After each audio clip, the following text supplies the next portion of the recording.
வணக்கம்.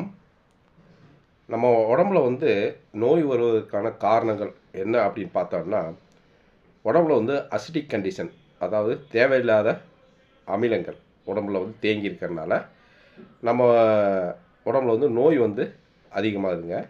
இந்த உடம்புல பிஹெச் வேல்யூ அப்படிங்கிற சொல்றது ஒரு 7 சொல்றாங்க. அந்த அளவுக்கு நம்ம நார்மலா வச்சுக்கணும். இப்போ 7க்கு கீழ குறைஞ்சிட்டே வரும்போது பார்த்தீங்கன்னா, அதிகப்படியா நோய் அப்படின்னு நம்ம புரிஞ்சுக்கலாம்.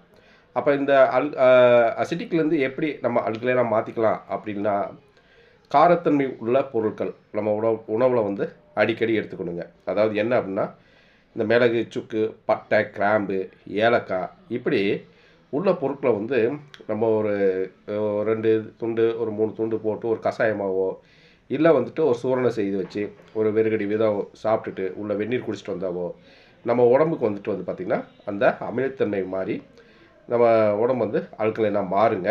முடிஞ்சா உபயோகிச்சு பாருங்க. நன்றி, வணக்கம்.